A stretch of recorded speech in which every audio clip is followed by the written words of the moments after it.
What's going on, guys? The Comics Kid 2099 here, and I want to talk to you about an X-Men book that I read earlier this week. Origin 2, written by Kieron Gillen and drawn by Adam Kubert. This is a 5-issue miniseries, and it is a sequel to Origin, written by Bill Jemas and Paul Jenkins, with art by Andy Kubert, who is the brother of Adam Kubert, who does the art here. This is a book. First, I want to say, Kieron Gillen has had a career that was very hit or miss for me. He's done a lot of stuff that I've read, not a whole lot, but all the stuff that he's read, I've had mixed reactions to all of it. His Uncanny X-Men run, I didn't really care for very much. I didn't like the way that he wrote Mr. Sinister. He had a run on Thor immediately following J. Michael Straczynski, and I liked that run okay. I think that was right around the time when my local comic book shop was closing down, so I stopped reading, I think, after the first storyline, and I don't know how long he lasted on that book, but I remember thinking that it was alright. I didn't like it as much as what Straczynski had done, but I thought it was okay.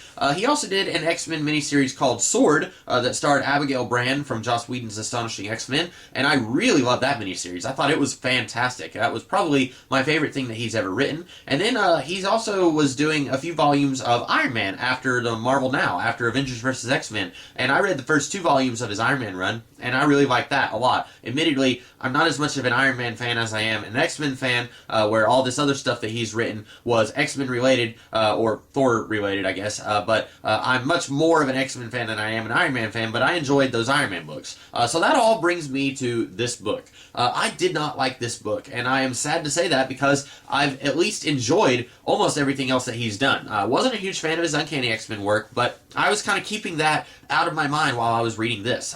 This sucks all by itself. It does not need Kieron Gillen's reputation to help it be bad. It's not like if this was a Bendis comic or something where I just about hate everything that Brian Michael Bendis has written, and then I read something else and the only reason I hate it is because it's written by Bendis. I would say I'm probably guilty of doing that from time to time. This is not one of those instances. This is something where I went into this with a fairly open mind, thinking it probably wasn't going to be the best thing that I ever read, but I would at least enjoy it. It turns out I did not enjoy this. I really wasn't sure what I was feeling until the very end, when this book kind of pulls the rug out from under you, and that's already when you've been kind of unstable on your feet, and then it pulls the rug out from under you and you fall down anyway. That's kind of the best metaphor that I can go with here.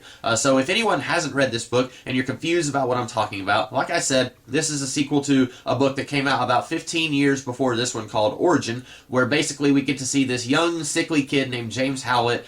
He grows up to become Logan. He has some memory problems. I don't want to say amnesia, but he often has problems with his memories, and then he eventually starts calling himself Logan because he's on the run for a murder he didn't commit, and he names himself after the guy who is very likely his illegitimate father, and then he accidentally kills the girl that he's run away with, who is kind of sort of his girlfriend, but not really, and then he goes off into the woods to live with the animals, and that's where Origin 1 ended. Now first I want to say, I really liked Origin. I don't know what everyone else thought of it. I think other people liked it, but I really liked Origin. I'm not sure if people thought that it was really contrived or whatever. I've heard some people say they didn't like it for reasons that I didn't really understand. I've heard other people say they really loved it. That's more where I fall. I really liked Origin. Having said that, I wasn't entirely sure how a sequel to Origin would work. I'm not going to say that you could not do a sequel to Origin. I think you could do other stories featuring young Wolverine before he's captured by the Weapon X program. You can do other stories around that time period of his life, but I'm not sure if doing a direct sequel to Origin would be the way to go. I remember one time saying that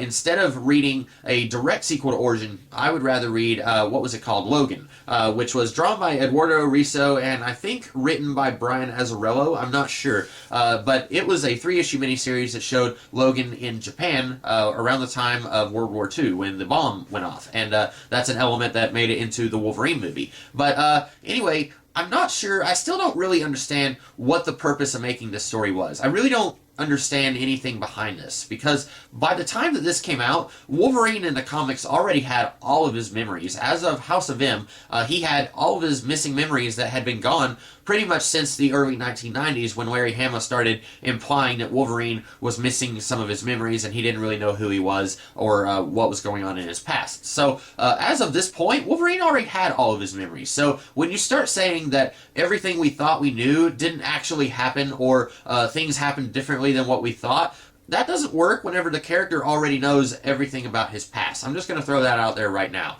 And when you start saying that Wolverine secretly met Mr. Sinister and sort of met Sabretooth before he was ever captured by the Weapon X program, in the year 1907 at that doesn't really make a whole lot of sense. What should have happened in the Marvel Comics is the very first time that Wolverine actually met Mr. Sinister in Uncanny X-Men, he should have said, hey, hold on a second, I know this guy. And if you're going to say, well, he had amnesia, he didn't have all of his memories at that point, then as soon as House of M happened, he should have gone up to Cyclops and said, hey, I met Mr. Sinister in 1907. Did you know that? At this point in the Marvel Comics universe, it's been like 10 years since Wolverine got back his memories, and he's not acting like, hey, I met Mr. Sinister, or hey, I met Sabretooth a long time ago. He's not acting like this is a big deal. This is a story that almost just does not fit in the way that they have been altering Wolverine's past and trying to mess around with his memories and stuff like that. So anyway, just ignoring that very fanboyish complaint, this story is just a little bit bad. I didn't really know what was going on here, and it occurs to me that I think Kieran Gillen was actually trying to model this story a little bit on Call of the Wild, which is a story about a wolf who goes from owner to owner, and there's another wolf story that's very similar to that, and I can't remember the name of that story, but there's one story where a wolf is wild and eventually becomes tame, and there's one story where a wolf is tame and eventually becomes wild, and I can't remember which one is Call of the Wild, but I'm pretty sure that Kieran Gillen said that he was inspired by Call of the Wild. And this kind of sort of feels like it's hitting some of the same beats as that. Bear in mind, I haven't read Call of the Wild, but in this story, he starts off, Wolverine, he is living with a family of wolves, and then this bear kills the wolves, and then Wolverine is captured by these people who work for the circus, and then he's captured by Mr. Sinister and his people, and then he's captured by the people who work for the circus again, and then he goes off and runs away, and we don't really know what happens to him. And it kind of feels like it's trying to hit this same beat of he's a wild animal, and he doesn't really have a home to belong to, the same way that Call of the Wild was doing that, except that Call of the Wild is a novel. It's probably like 200 pages long. You have a lot of space that you can explore where each of these places that the wolf lives. You can explore, okay, how is this home different from the last home that he lived, or the home that he's going to go and live with next, or whatever. You have a lot of time and space to explore all of that stuff that's going on. This is a 5-issue story that took me maybe 2 hours to read. You don't really have a lot of time to explore all these different places that Wolverine is living at different points in this book. Not to mention, I feel like Wolverine as a character doesn't really have very much agency in this story. He's basically a mindless animal for the first 3/5 of this story. He doesn't even start speaking until towards the end of the book, after the circus people have rescued him from Mr. Sinister. So that's towards the end of the book that he finally starts speaking. And I feel like almost all of this book, events are taken out of his hands. He's not a very good protagonist because he's not really doing anything. He's mostly just reacting to stuff that is being done to him. And that makes him not a very good protagonist, and that makes the story not a very good story. I want to go back to having some fanboyish complaints a little bit. Like I said, it makes absolutely no sense that Mr. Sinister encounters Wolverine at this point in his life. Personally, one of the things that I really liked about the first Origin miniseries was that they weren't shoving all of these Marvel Universe elements into the story. It was just James Howlett, Wolverine, and this is his early life. We don't get to see Apocalypse show up at one point and say, hey, I was alive in the early 1900s because I'm an immortal mutant, so that means I'm going to show up in this story. We didn't have that happen in Origin, yet we have it happen here. You've got Mr. Sinister and you've got Sabretooth, who both show up in this story just because they're immortal characters and they were around back at that point, so obviously we have to shove them into the story at some point, even though it doesn't really make sense. And we've already had at some point in the early 2000s or late 90s, it was already revealed that Mr. Sinister was at some point connected with Wolverine's backstory in the 1940s, so I guess Kieran Gillen thinks that he needs to further connect Mr. Sinister with Wolverine. Personally, that's not something that I really felt like they needed to do. But anyway, getting back to my fanboyish complaints. So, you've got this guy named Creed, who is working for the circus. He is a tracker, and he helps the circus find and capture Wolverine early in the story, and then the circus, they take Wolverine to Mr. Sinister, and then Mr. Sinister kills the circus guy, and he kidnaps Wolverine, and then Creed and this girl that he's traveling with, Clara, they go back and they rescue Wolverine, and then Wolverine accidentally kills Clara, because all of Mr. Sinister's men, they come to this building, and Wolverine's fighting them, and then Clara, puts her hand on his shoulder.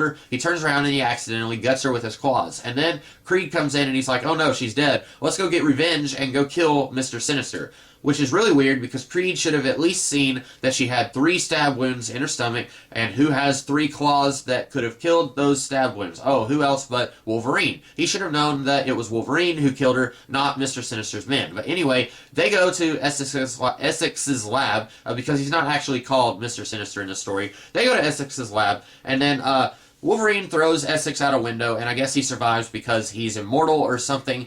He survived worse before in the X-Men comics when Cyclops decimated him with his optic blast, so I'm not going to question how he survives being thrown off a mountain by Wolverine.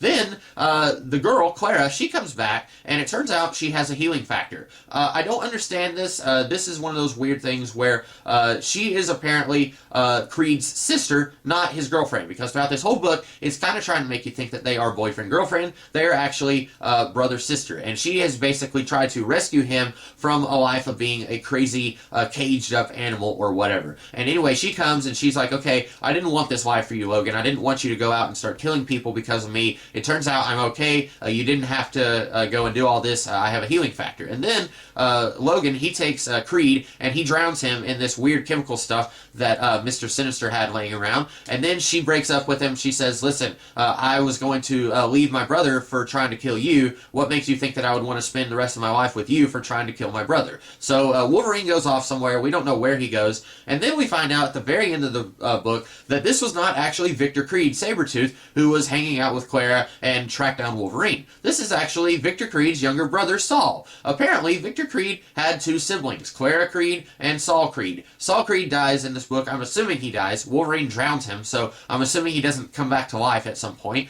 And then Victor is like, oh, okay, somebody killed my younger brother without my permission? I don't think so. And this is really stupid because we have seen flashbacks before where Sabretooth had no siblings at all. He was just him, his mom, and his dad. And you could say, well, he was also captured by the Weapon X program, and it could be that they messed with his mind and they gave him false memories where he didn't have any siblings. And I would say, you know what, that's a very good point, except that Sabretooth and Wolverine are both immortal mutants. They are around in the year 1907, and they're around in the year 2007 and 2016, before Wolverine died anyway. The point is, these are characters who are immortal. Why is Clara Creed not hanging around the Marvel Universe? We have never seen her before. I don't know what happens to her after the events of this story. We should have seen her at some point if Sabretooth and Wolverine are both still hanging around the Marvel Universe today. And you might be saying, well, she didn't want anything to do with Wolverine. Yeah, but she wouldn't have been able to have gotten from Sabretooth. Sabretooth is a guy who is not going to let somebody just get away from him. If she went and fled and went to, I don't know,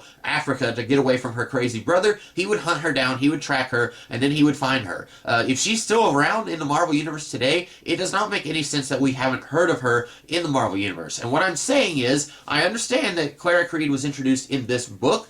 It does not make sense that she's introduced here, and then we have seen no sign of her in any of the Marvel Universe books that have come out before this book, but have taken place after this book, if that makes any sense at all. By and large, I do not like this book. I didn't really think that it served much purpose, and I will go ahead and say that a book doesn't have to be good, but if you enjoy it, then that's purpose enough for it to exist. If it's a really schlocky, really terrible book, but you like it, then that's all the purpose it needs to exist, and I'm glad that you like it. But I did not enjoy this book, and also, I just didn't really think that this book covered any interesting or new ground that wasn't already covered by other early Wolverine stories, like Logan by Brian Azzarello and Eduardo Risso, or the Origin miniseries by Jenkins, Jemas, and the other Kubert. I feel like those are better early Wolverine stories than this one.